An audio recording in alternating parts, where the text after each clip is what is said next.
Puji Tuhan, salam sejahtera bagi Bapak, Ibu, Saudara, keluarga GPDI El Shaddai Magelang. Kita kembali merenungkan firman Tuhan. Ya, beberapa hari yang lalu kita belajar tentang Markus pasal yang pertama. Dan hari ini kita akan maju ke Markus pasal yang kedua. Ya, ada catatan yang sangat luar biasa. Di Markus pasal pertama kita belajar kita punya Allah yang luar biasa penuh dengan kuasa. Dan kita jadi anak-anak Tuhan yang juga penuh dengan kuasa. Nah, kita akan belajar hari ini tentang kuasa yang luar biasa itu juga dalam Markus pasal 2 dengan satu tema kuasa yang mengubahkan. Kalau kita melihat ya hari-hari ini ada orang yang bisa melakukan sesuatu, mengubah sesuatu. Tentunya itu sesuatu yang menakjubkan ya. Kita melihat ada banyak orang yang mengubahkan barang-barang, yang mengubahkan banyak peristiwa-peristiwa di sekitar kita. Tapi hari ini kita lihat, kita punya Allah yang luar biasa, yang kuasanya sanggup mengubahkan ya hal-hal yang terjadi dalam kehidupan kita ya. Nah, apa yang sanggup Dia ubahkan? Bagaimana caranya mengubahkan kehidupan kita? Apa yang Yesus lakukan ketika Dia mengubahkan kita? Ini yang kita dapat pelajari, kita dapat lihat kembali dalam Injil Markus pasal yang kedua. Pertama, Dia mengubahkan kita dengan apa? Mengampuni kita. Ya, kita lihat Markus 2 ayat 5. Ketika Yesus melihat iman mereka, berkatalah Ia kepada orang lumpuh itu, "Hai anakku, dosamu sudah diampuni." Ini kejadian yang menarik ya.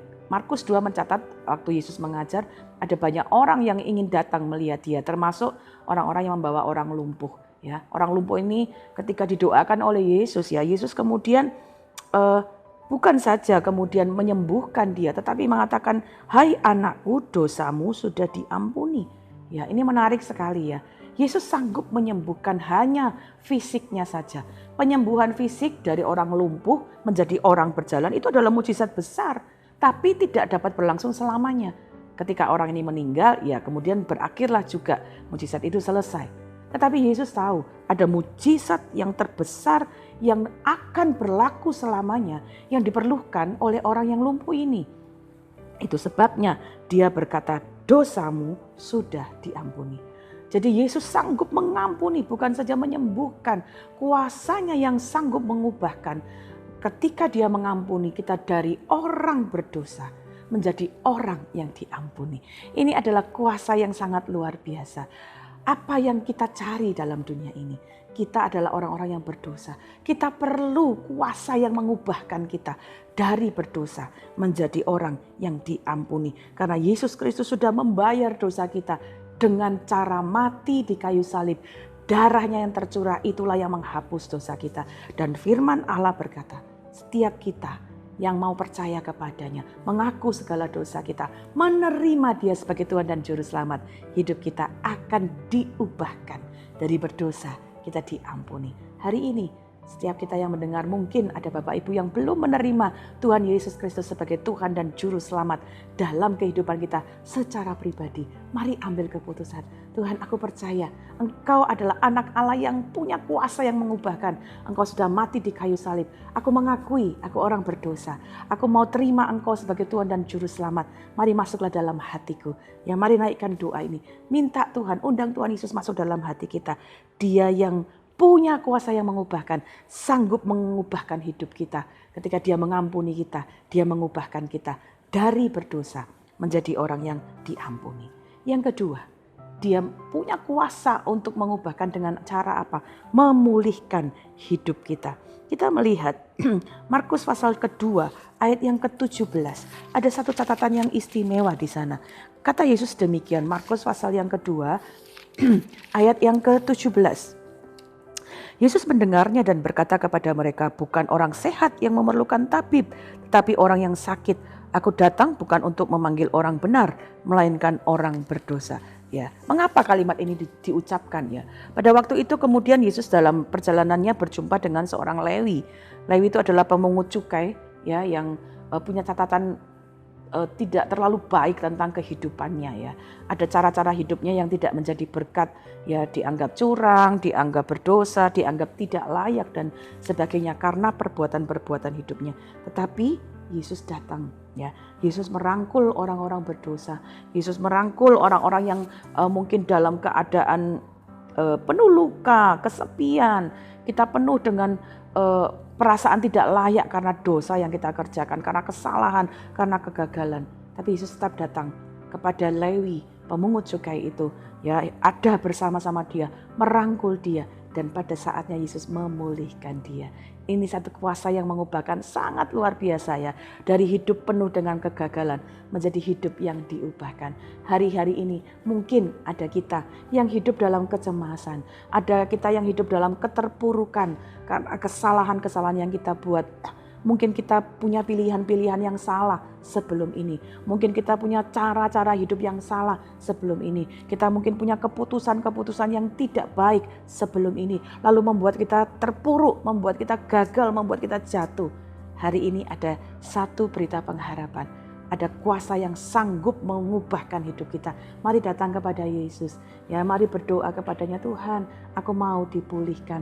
Ketika kita datang kepada Tuhan, Dia sanggup memulihkan kita, mengubahkan kita dari keadaan yang kita mungkin penuh dengan luka, penuh dengan kegagalan. Dia sanggup memulihkan kita untuk punya cara hidup yang baik, untuk dapat memulihkan cara kita mungkin berkomunikasi dalam keluarga kita, cara kita menghadapi masalah-masalah kita, sehingga di dalam Dia ada pemulihan. Ya, selalu ada harapan di dalam Tuhan untuk kita memperoleh kehidupan yang baru. Yang ketiga, kuasanya yang mengubahkan terjadi dalam kehidupan anak-anak Tuhan, orang-orang yang percaya dengan apa? Membebaskan. Ya, kalau orang dibebaskan berarti ada satu yang mengikat. Ya, apa yang mengikat anak-anak Tuhan? Kita bisa belajar dalam Injil Markus ini mencatat dalam ayat 28. Ada kalimat yang berkata demikian diucapkan Yesus, jadi anak manusia adalah juga Tuhan atas hari Sabat. Ya, kalimat ini diucapkan ketika satu kali murid-murid berjalan melewati ladang gandum, ya, lalu mereka memetik bulir gandum. Lalu ada orang-orang Farisi yang mengatakan bahwa loh itu seharusnya nggak boleh dilakukan karena itu hari Sabat ya. Jadi ada banyak kadang-kadang tradisi-tradisi yang begitu menjadi beban mengikat kita sehingga kita nggak bisa mengalami kemerdekaan. Mungkin kita punya tradisi-tradisi dengan hari-hari yang kita hitung, ya, tradisi-tradisi yang kita buat sendiri, mitos-mitos yang membuat justru kita begitu terikat, begitu dalam ketakutan. Ya. Yesus datang, kuasanya sanggup untuk mengubahkan, membebaskan dari keterikatan menjadi terbebas. Karena itu mari kita datang kepada Tuhan. Kita punya anak Allah yang luar biasa, yang penuh kuasa, dan kuasanya itu sanggup mengubahkan. Ya, kalau ada hal-hal yang mungkin mengikat kita, tradisi-tradisi, kebiasaan-kebiasaan, mari datang kepada Tuhan, minta kekuatan, minta kelepasan dari Tuhan. Dia sanggup membebaskan hidup kita dari semua keterikatan-keterikatan yang terjadi. Hari ini mari kita bersyukur, kita punya Allah yang luar biasa. Dia penuh kuasa dan kuasanya sanggup mengubahkan, ya, mengampuni kita dari dosa kita. Dia memulihkan keadaan-keadaan kita dan bahkan membebaskan kita dari keterikatan-keterikatan, cara-cara hidup yang tidak berkenan. Satu kuncinya, datang kepada Dia, terima Dia sebagai Tuhan dan Juru Selamat. Lalu ikuti apa yang Tuhan ajarkan kepada kita. Bagaimana mengikuti Tuhan? Ikuti firman-Nya, baca firman-Nya, beri waktu untuk berdoa. Dia akan mengerjakan kuasanya di dalam kita. Kuasa itu akan sanggup bekerja kalau apa? Diizinkan bekerja di dalam kita. Sama seperti kalau Bapak Ibu belajar dari apa yang kita lihat di sekitar kita. Ya, ada aliran listrik. Listrik itu dapat bekerja bagaimana? Kalau tombolnya dihidupkan, dinyalakan, baru dia akan mengalir dan dapat menghidupkan lampu, mengubahkan dari lampu yang mati menjadi hidup. Kuasa Tuhan juga sama. Dapat bekerja bagaimana kalau kita mengizinkan ada dalam hidup kita, lalu menghidupkannya dengan apa? Iman kita. Kita percaya kepada Tuhan, lalu mengizinkan kuasanya bekerja, mengubah hidup kita. Dan saya percaya ketika kita percaya, menerima Dia, maka kuasanya pun akan bekerja, mengampuni kita, memulihkan kita, membebaskan kita. Sehingga kita dapat juga mengalami pengalaman diubahkan dalam kuasanya yang mengubahkan kita. Puji Tuhan, demikian firman Tuhan yang dapat saya sampaikan, dan saya percaya kita pun akan mengalami kuasanya. Bukan hanya kita dengar kisahnya, mengubahkan orang-orang yang bertemu dengan Dia. Tapi hari ini kita anak-anak Tuhan yang percaya kepada Tuhan, kita pun akan mengalami, kita diubahkan di dalam Tuhan. Puji Tuhan, terima kasih Bapak Ibu sudah mengikuti Renungan 79, kiranya dapat menjadi berkat bagi kita semua.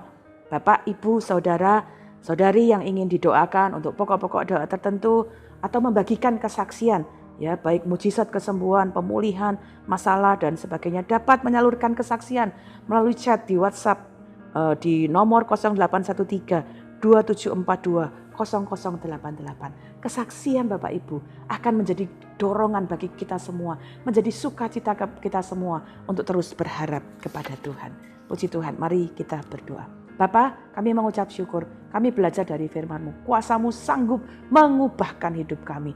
Tidak ada yang sulit bagi Engkau. Karena itu kami berdoa hari ini. Engkau tahu keadaan kami, dimanapun kami berada. Setiap kami yang membutuhkan jamahan-Mu, membutuhkan pengampunan Tuhan, pemulihan dari Engkau, pembebasan dari Engkau. Kami berdoa di dalam nama Tuhan Yesus. Biar kuasa-Mu yang mengubahkan itu bekerja di dalam kami. Sehingga hidup kami semakin hari, semakin berubah, semakin baik, semakin serupa dengan Engkau. Terima kasih Bapa, berkati seluruh keluarga GBDI El Shaddai Magelang.